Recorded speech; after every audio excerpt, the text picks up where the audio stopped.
Buenos días. Bonjour. Je tiens à vous remercier. Je remercie la présence du corps diplomatique présent là-bas. Heureusement, nous nous trouvons ici pour la première fois après ces 2 ans de pandémie et de restrictions aux rencontres sociales, diplomatiques et du service extérieur. Pendant ces 2 années de pandémie, heureusement, la semaine dernière et même la précédente, on a eu déjà une première rencontre. J'ai l'honneur d'avoir convoqué cette réunion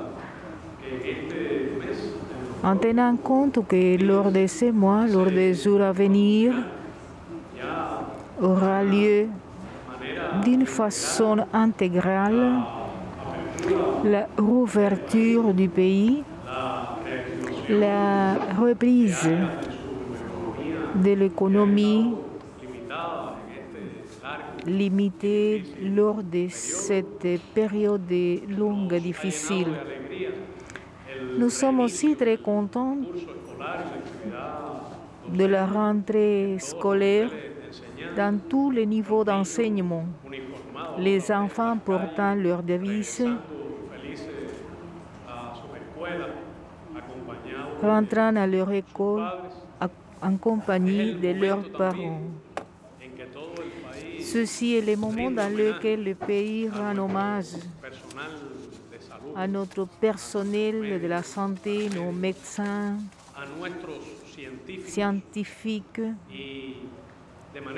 et de façon spéciale à nos jeunes, nos étudiants,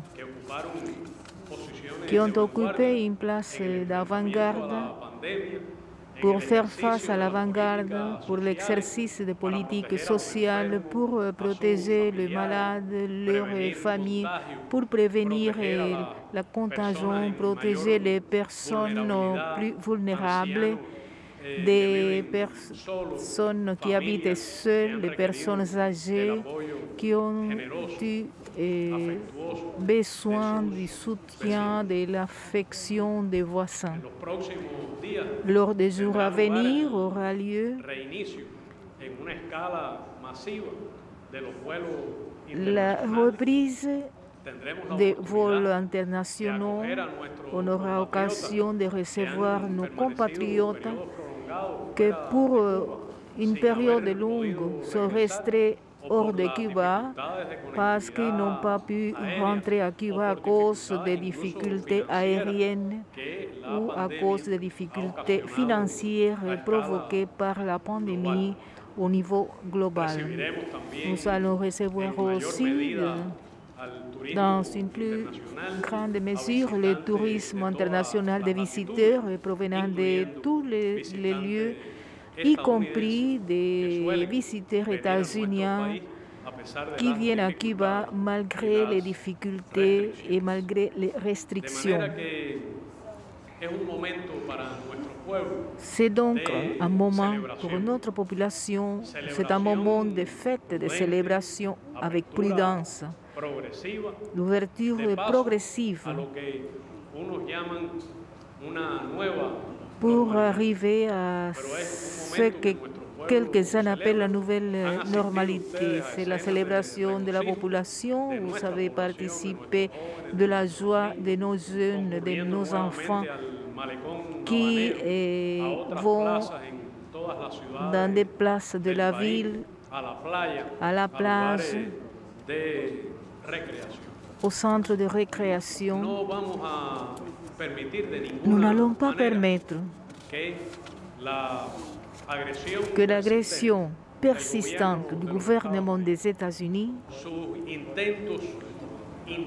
ces tentatives constantes aggravées lors des derniers 6-8 mois pour générer la déstabilisation à l'intérieur de notre pays, pour altérer la tranquillité citoyenne, de nuire la paix sociale qui est caractéristique du peuple cubain, de notre nation,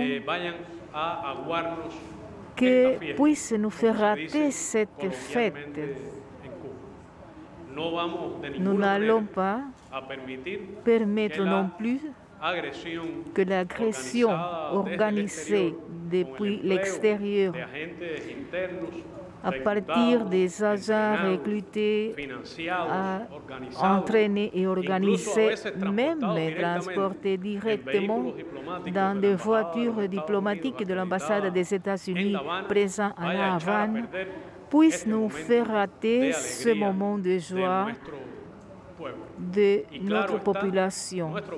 Et bien sûr, notre population, avec l'adhésion stricte à nos lois et à la Constitution, avec l'intention de consensus qui nous caractérise, va défendre naturellement l'ordre constitutionnel pour lequel il a voté tout récemment de façon massive et avec enthousiasme, ce qui a permis l'adoption d'une nouvelle constitution. L'axe central de cette opération organisée depuis les centres de pouvoir des États-Unis, en exercice de la politique officielle du gouvernement des États-Unis, avec l'intervention des hauts fonctionnaires et de la Maison-Blanche, du département d'État et d'autres agences, avec l'intervention permanente des sénateurs et congressistes anti-cubains,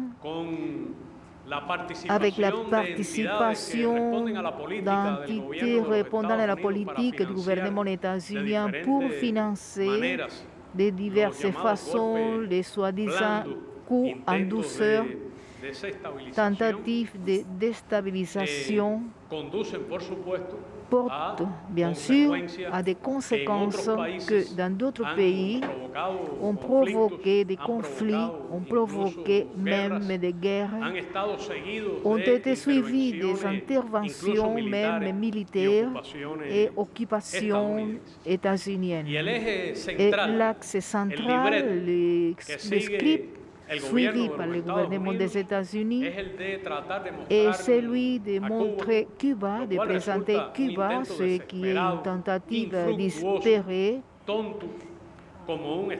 présenter Cuba comme un État manqué, pour utiliser cette approche comme prétexte pour l'aggravation du blocus, l'application de 243 nouvelles sanctions mises au point par le gouvernement du président Trump et que le gouvernement du président Biden applique de façon stricte et intense depuis son élection.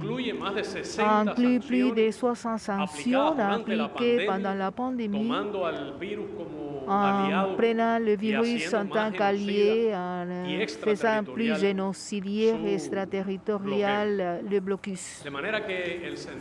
Donc, le sens essentiel d'une campagne longue de la part des États-Unis, du gouvernement des États-Unis, qui dure depuis 60 ans. Moi, j'ai lisé quelques jours auparavant l'organisation des manifestations à Cuba lors des années 60 et que cherche à créer des situations à l'intérieur du pays favorisant leur objectif de domination, d'hégémonie, d'admission aux affaires intérieures de notre peuple, de violer notre indépendance et notre souveraineté et même de faire adhérer d'autres pays du monde à cette politique.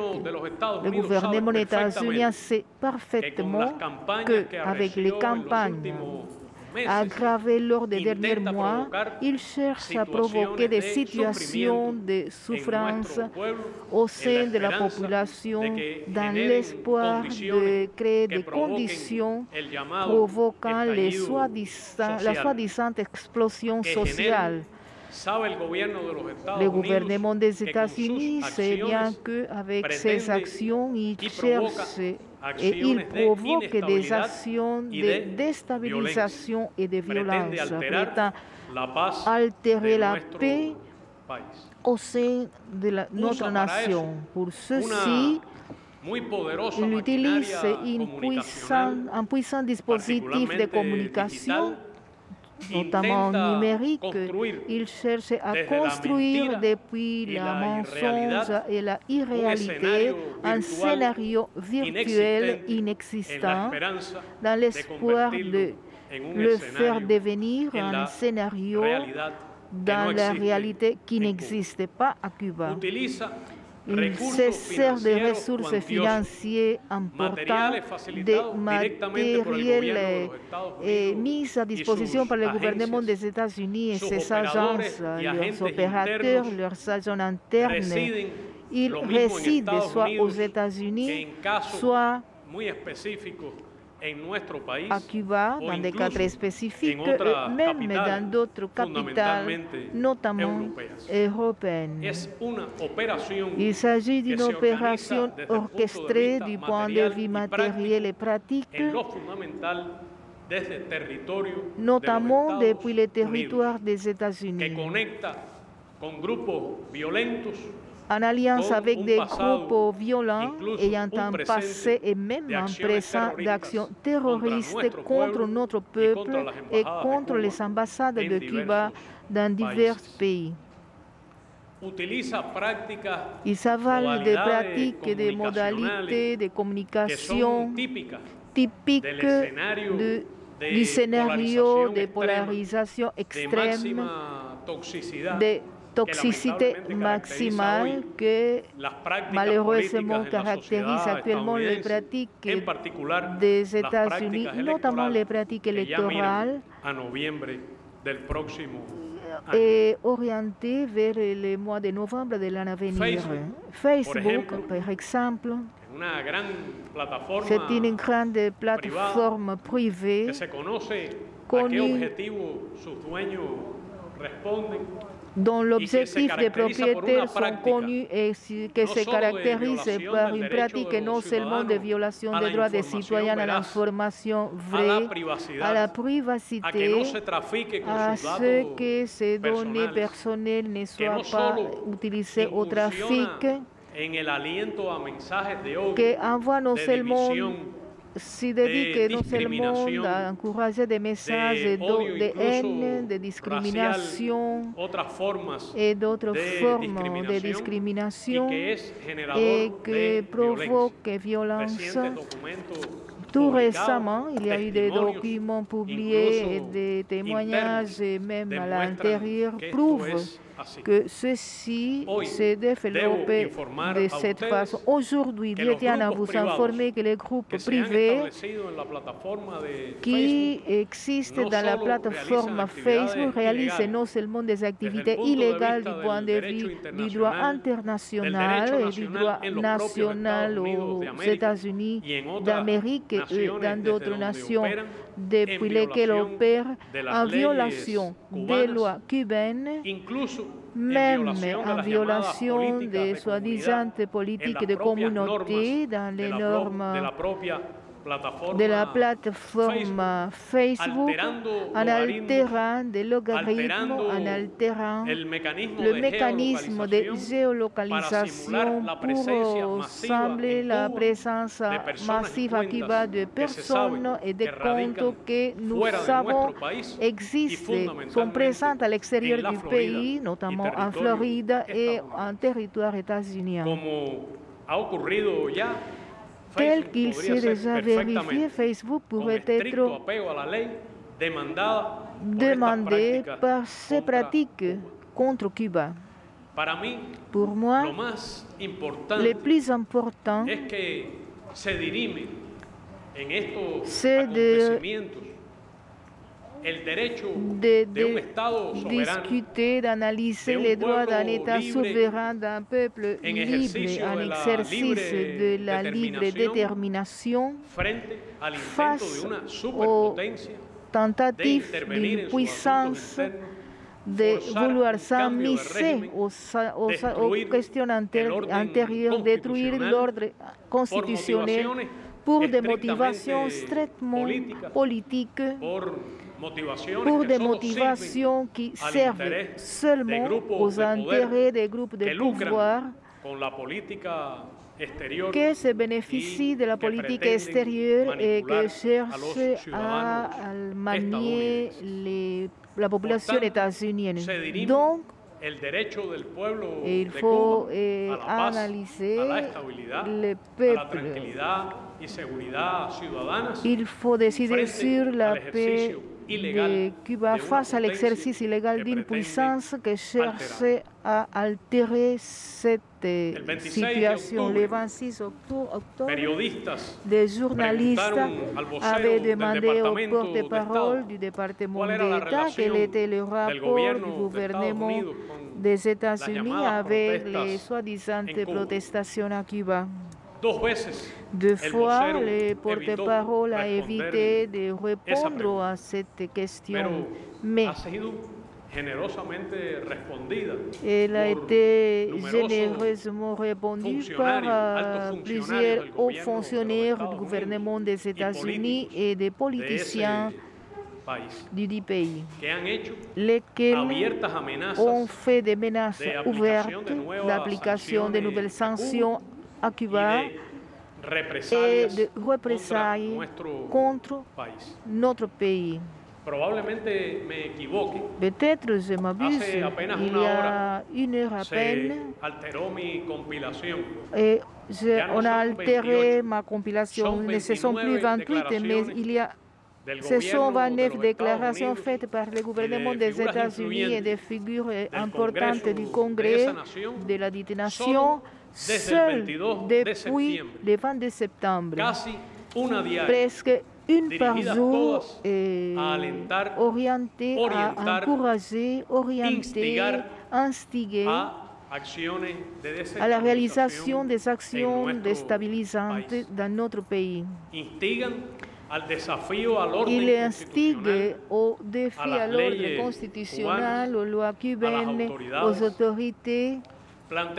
Il pose des exigences afin que soient permises des actions que Cuba n'a jamais permis et qui ne va pas permettre action de la part d'un gouvernement étranger dans notre territoire en cherchant de déstabiliser le pays.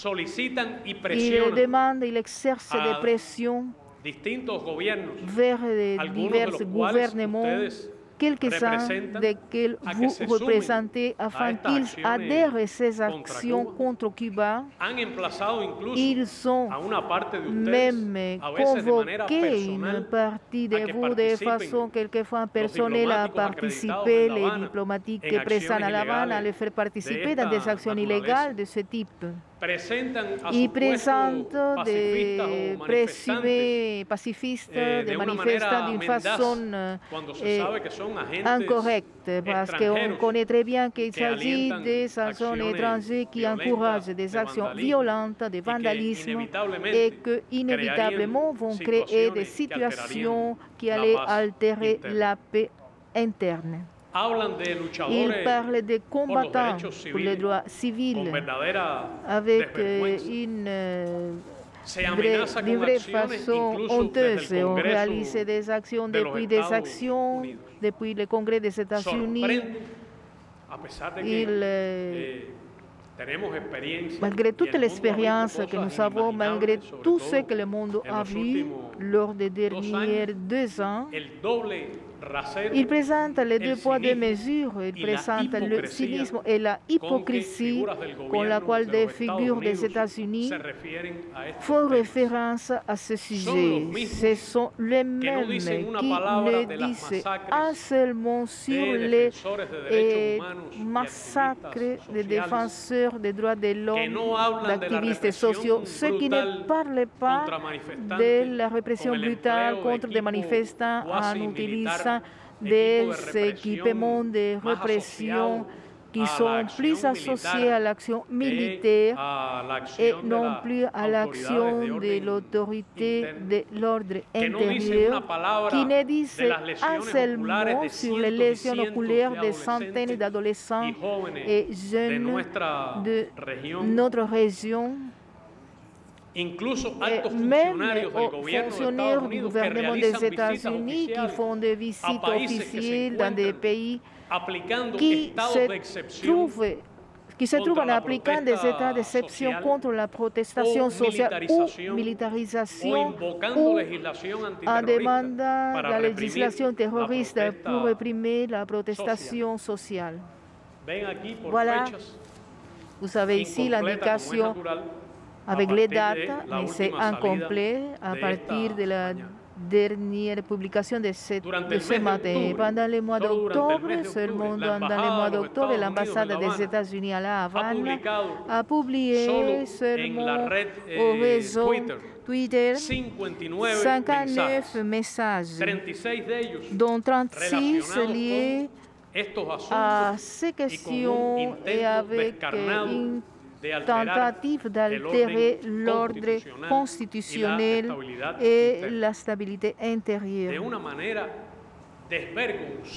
De façon honteuse, 3 de ces tweets font référence à la présumée aide du gouvernement des États-Unis au peuple cubain dans ces circonstances, y compris les garanties, et je cite, un accès majeur aux denrées alimentaires, médicaments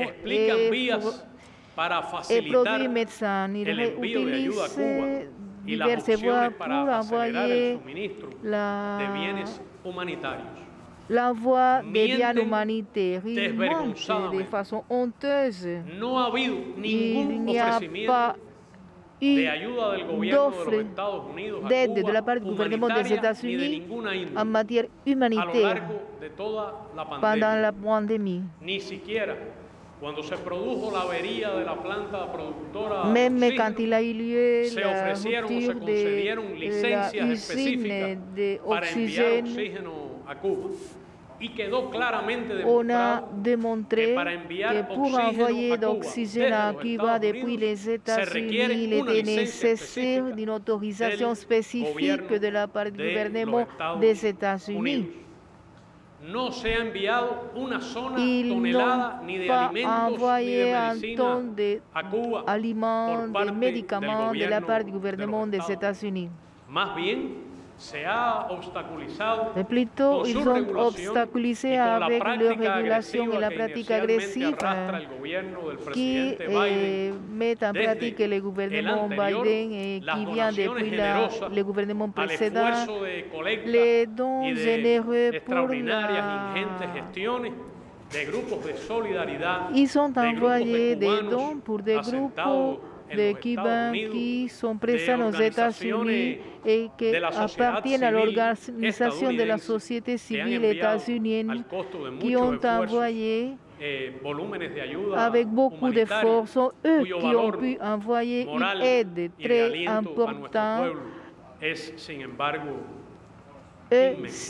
Oui, eux ont envoyé ces dons qui sont très importants pour nous. Le gouvernement des États-Unis reste à appliquer des mesures qui empêchent la réunification familiale, qui empêchent les voyages familiaux, qui empêchent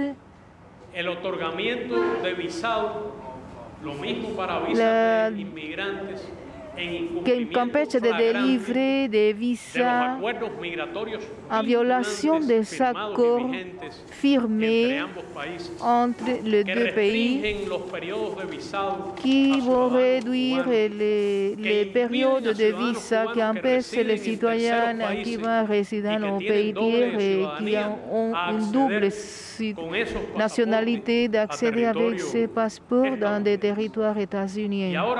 Et maintenant, de façon plus récente, il obstacle, outre à la fermeture des services consulaires dans notre pays et la façon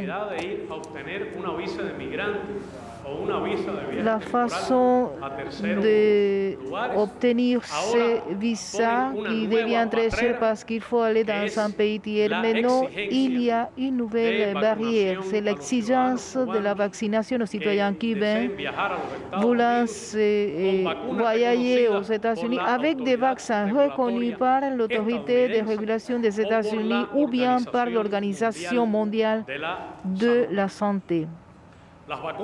Les vaccins cubains ont été reconnus par l'autorité de régulation cubaine et par d'autres autorités appartenant dans d'autres pays.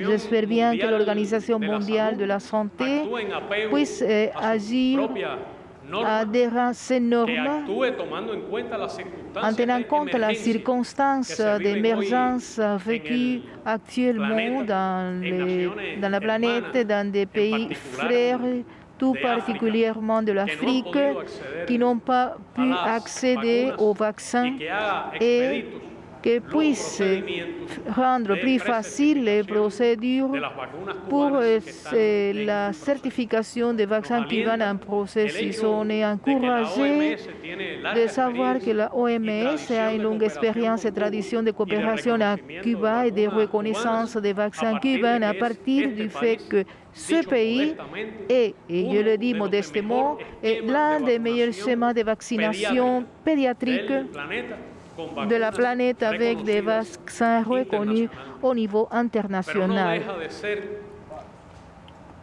Il est de toute façon discriminatoire le fait de ne pas permettre aux Cubains d'entrer au territoire états-unien en portant des certificats avec une valeur légale pleine, en démontrant qu'ils ont été vaccinés avec des vaccins cubains dont l'efficacité a été démontrée non seulement aux études cliniques et les interventions sanitaires à Cuba ou dans d'autres pays, mais aussi avec des résultats du contrôle de la pandémie que montre actuellement le pays, malgré s'il y a des mesures du blocus qui sont en vigueur, quelques-unes nouvelles et appliquées pendant la période de la pandémie qui ont bloqué les recherches médicales, la production industrielle et les études d'intervention dans notre pays,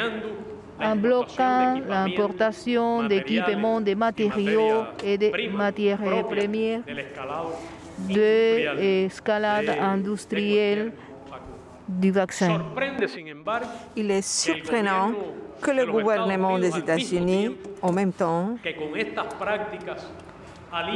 qu'avec ces pratiques, ils sont en train d'encourager l'immigration irrégulière qui limite les droits des Cubains à voyager, à émigrer, que les États-Unis placent les Cubains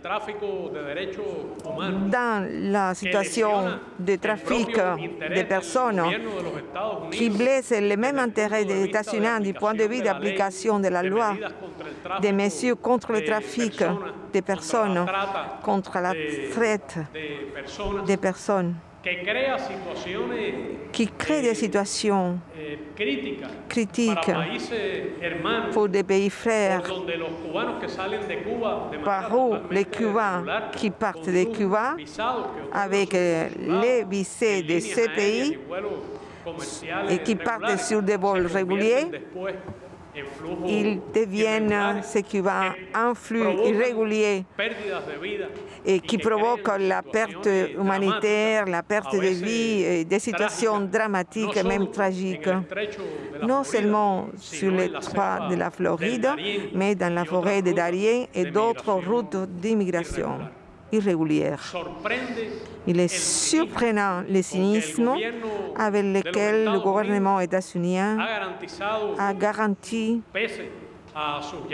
malgré tous les appels dissuasifs, l'entrée par la frontière sud des États-Unis des citoyens cubains qui non seulement sont arrivés là-bas dans des conditions irrégulières, mais qui n'ont pas été vaccinés et qui n'ont pas non plus de certificat de vaccination.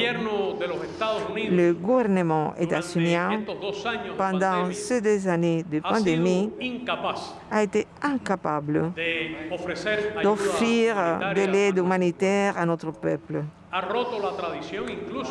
Il a cassé la tradition des gouvernements républicains et démocrates que, devant des catastrophes naturelles, l'ont fait dans le passé. Cuba a été toujours réceptif. Cuba toujours a exprimé que s'il y avait un souci humanitaire au gouvernement états-unien, il faudrait d'abord commencer à lever les blocus, surtout celles qui provoquent la souffrance et l'agonie à partir des problèmes de ravitaillement, à partir des problèmes économiques qui sont propres des dépenses exorbitantes que nous avons dû faire pour faire face à la pandémie, de l'impact économique lors de la pandémie et au niveau international, et surtout les pertes dans nos revenus et de toutes ces difficultés. Mais si le gouvernement des États-Unis aurait eu la volonté de respecter les promesses électorales qui ont fait à ces votants démocrates sans adhésion des partis aux Cubains résidant dans le territoire des États-Unis ou ceux qu'ils ont mis dans sa plateforme électorale. Si au moins ils ont eu une vocation humanitaire, il aurait fallu qu'ils fassent une offre humanitaire pour faire face à la pandémie. Seulement maintenant, vendredi dernier, le département d'État s'est adressé à notre ambassade à Washington au milieu de cette ouverture du pays, au moment où notre peuple peut déjà fêter le contrôle de la pandémie, lorsque la campagne d'immunisation de Cuba a conclu, quand les 3 vaccins cubains ont montré de l'efficacité parmi les plus efficaces du monde, lorsque le rythme de vaccination a placé Cuba dans le premier rang mondial, lorsque le premier programme de vaccination pédiatrique a conclu à partir de 2 ans de vie, on a offert à Cuba une donation portant beaucoup de conditions, portant des conditions requises, avec des conventions des mécanismes internationaux qui se sont rendus inefficaces et de non-respect des contrats, à savoir avec 1 million de doses de l'un de ces vaccins, de leur vaccin. Il faut savoir que 1 million de doses suffit seulement pour des centaines de personnes dans un pays où il y a 10 millions d'habitants. Ils offrent des vaccins à une population qui a été vaccinée. Et même si on est en train déjà de lancer le troisième rappel de ces vaccins, ils demandent des conditions requises et des conditions d'ingérence. L'obligation de réaliser des études cliniques à Cuba, des essais cliniques à Cuba. Combien de temps prennent une étude clinique? Ils nous offrent des vaccins qu'on pourra utiliser dans 6 mois ou dans 1 an. Une responsabilité légale de compensation pour des effets indésirables, des essais cliniques pour se convaincre qu'ils sont déjà des vaccins très proches des vaccins cubains. Quel est le sens qui a cette offre opportuniste à la dernière minute, lorsque ceci n'aura d'effet pratique? Pourquoi ils n'ont pas envoyé l'oxygène? Pourquoi vaccin? Pourquoi ne pas faciliter l'importation des intrants indispensables pour l'affrontement à cette pandémie et pour le développement et l'industrie des vaccins? Je dois déclarer et manifester au gouvernement des États-Unis que si cette offre est sérieuse, sincère et responsable, notre pays va l'apprécier comme un acte dans le sens correct. Nous avons répondu au gouvernement des États-Unis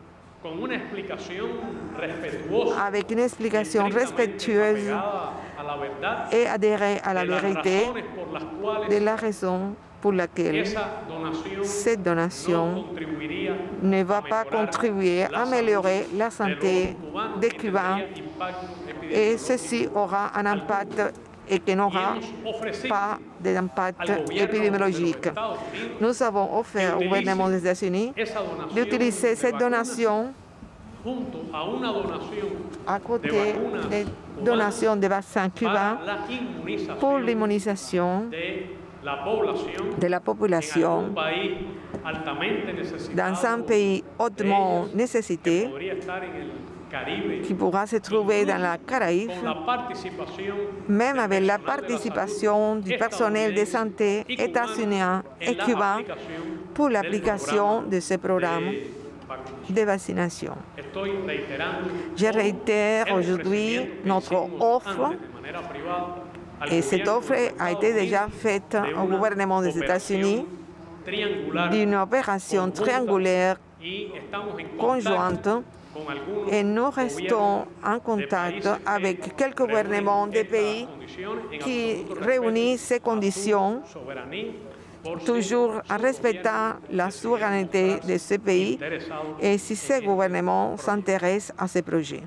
Le plus cynique de l'aperçu du gouvernement états-unien par rapport à leur politique envers Cuba a été la proposition du conseiller de sécurité nationale, M. Jake Sullivan, aussi accompagné du secrétaire d'État Anthony Blinken et d'autres personnalités du gouvernement qui ont remplacé l'aperçu de révision intégrale de la politique envers Cuba en respectant les programmes électoraux et les promesses électorales avec lesquelles Biden a été élu. Ils ont remplacé ça pour le concept que les circonstances ont vraiment changé actuellement. Et je demande au gouvernement des États-Unis de présenter des renseignements, des résultats de cette révision ou d'argumenter quelles sont les circonstances qui ont changé. Plus au-delà de l'opération états-unienne et leurs conséquences pendant l'été que je viens de dénoncer. Je dois signaler que le financement fédéral des États-Unis pour la guerre contre Cuba, la guerre économique, la guerre politique, guerre commerciale et financière, guerre aussi communicationnelle et guerre non conventionnelle typique avec des actions de déstabilisation. Ce sont des actions typiques avec une plus grande belligérance. Tous ceux-ci ont augmenté et sont présents. En septembre 2021,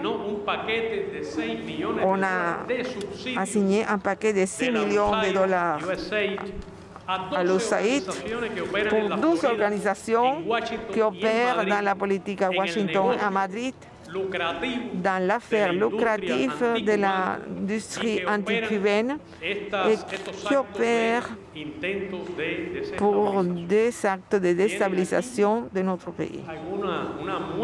Vous avez une démonstration de ces fonds octroyés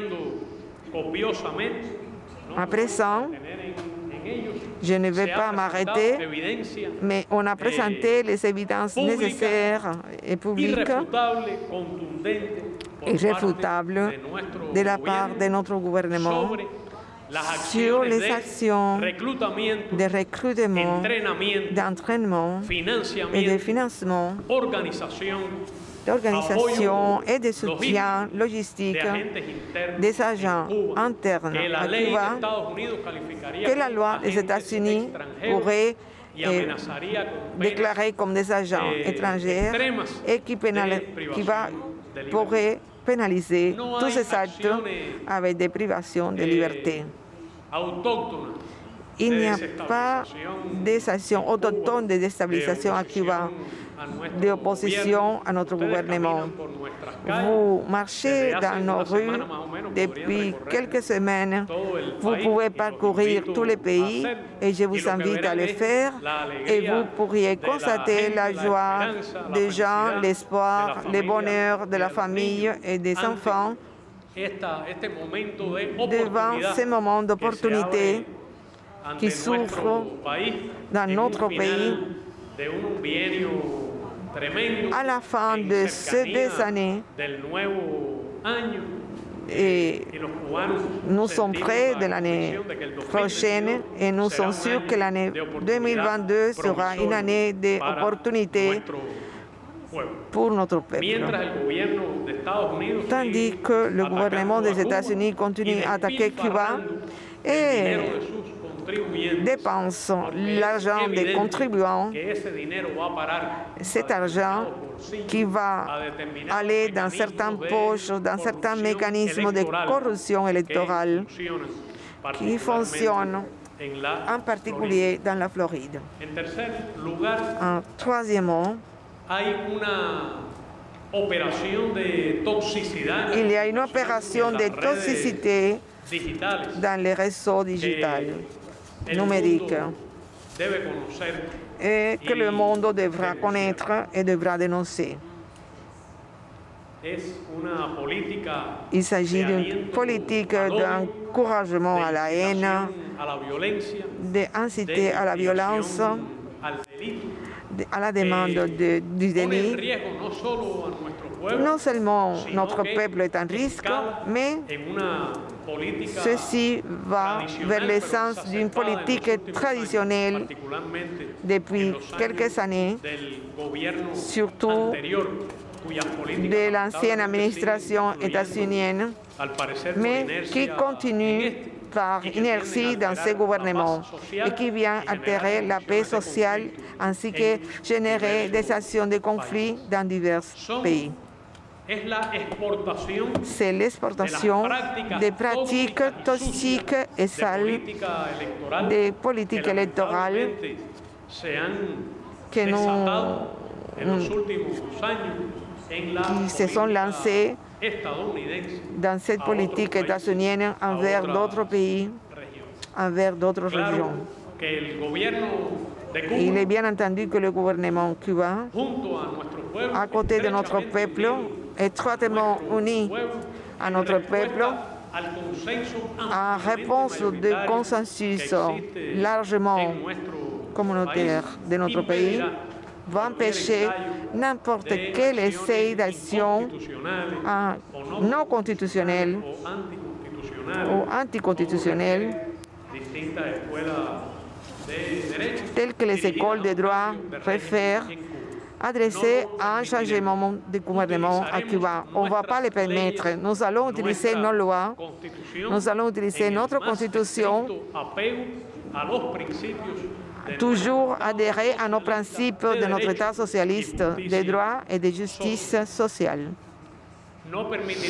On ne va pas permettre, bien entendu, d'invoquer la Constitution pour violer la Constitution, ignorer la Constitution ou détruire la Constitution. Par conséquent, notre peuple continuera à consentir les efforts pour pouvoir dépasser les difficultés économiques que nos familles souffrent actuellement. Nous allons le faire avec effort, avec beaucoup de travail et avec nos ressources, sachant que notre économie s'avère intéressante et viable, sachant que nous avons pu dépasser des moments encore plus difficiles, des moments encore plus critiques, et que nous allons empêcher n'importe quelle tentative d'ingérence, d'intervention humanitaire ou de quelque forme qu'il soit, contre notre indépendance et contre notre souveraineté que pendant 60 ans nous avons défendue et nous allons défendre au prix de nos vies. La politique états-unienne aggravée depuis ces dernières années, ces derniers mois contre Cuba est avouée à l'échec. Cette politique n'a pas fonctionné depuis 60 ans. Elle ne fonctionne plus, même s'il y a eu un virus comme allié, mais cette politique ne va pas fonctionner dans le futur non plus. Il faut qu'il oublie ce rêve. Il faut se réveiller. Cela n'aura pas lieu.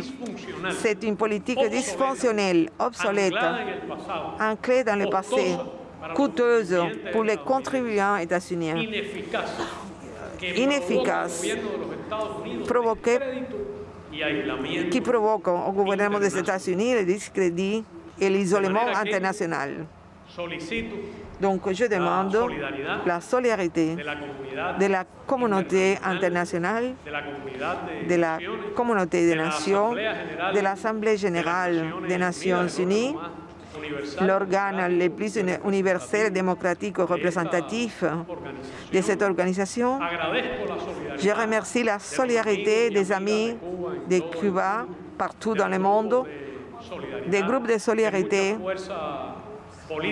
de plusieurs forces politiques, des organisations de la société civile, sur tous les sujets de la planète, des Cubains résidant dans les différents pays, en particulier au territoire états-unien.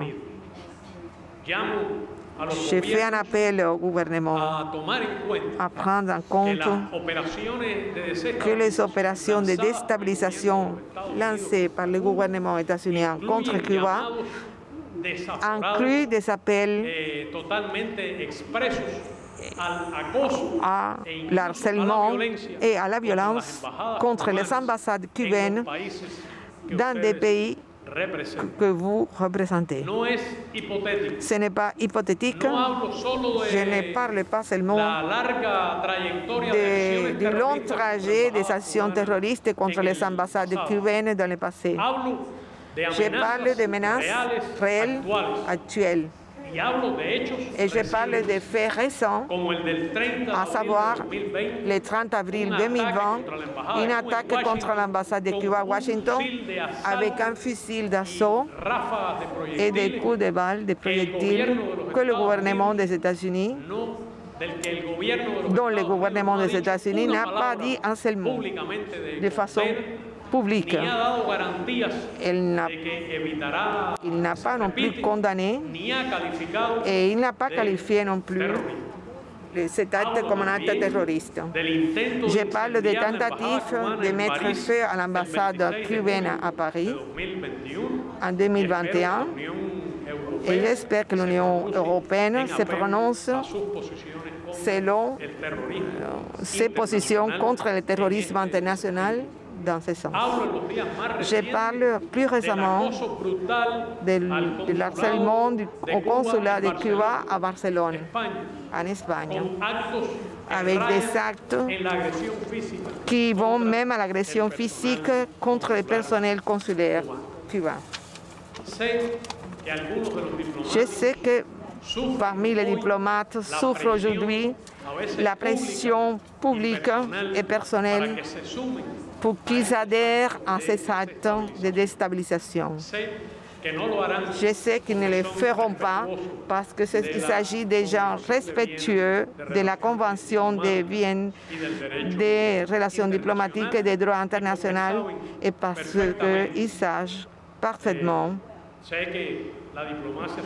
que la diplomatie suppose des discrétions et qu'on ne peut pas tout faire devant la caméra, mais ils savent ce qui arrive à Cuba et ce qui n'arrive pas à Cuba. En ce moment, il y a une campagne de menaces et même personnelles contre les correspondants de la presse étrangère accrédités à La Havane, avec des menaces qui vont même à leurs familles sous les prétendus qu'ils ne reflètent pas ce qui n'existe pas dans notre pays. Je demande au gouvernement des États-Unis de cesser les actions à partir de leur territoire d'harcèlement contre les journalistes et des journalistes étrangers en particulier, des agences de plusieurs pays du monde accréditées à La Havane et qui se font à partir des comptes établis dans le territoire de la Floride.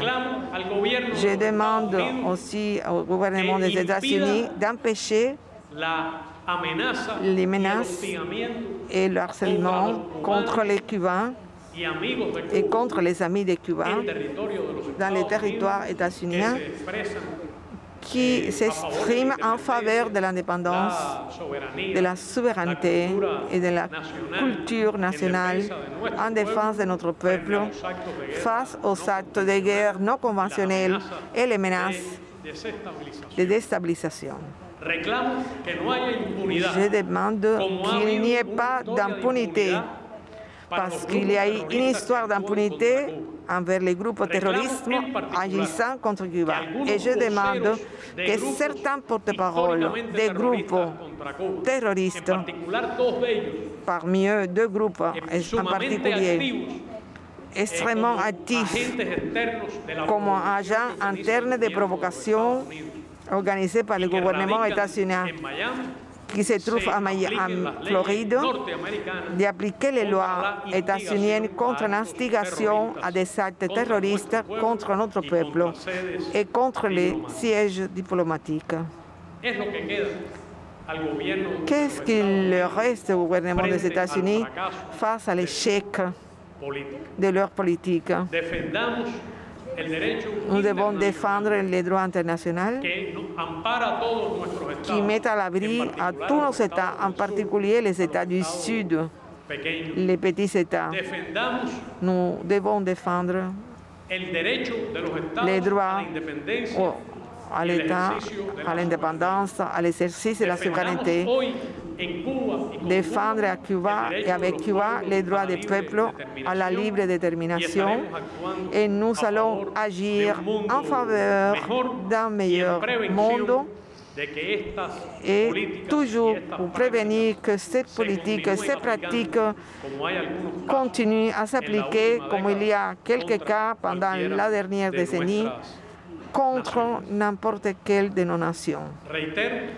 Je réitère que notre peuple va exercer avec toute la joie et toute la célébration méritée les droits à la paix, les droits à avoir vaincu et dépasser une pandémie, avoir aussi fait échouer les mesures de blocus états-uniennes contre Cuba, en particulier dans des moments de crise internationale et de notre pandémie.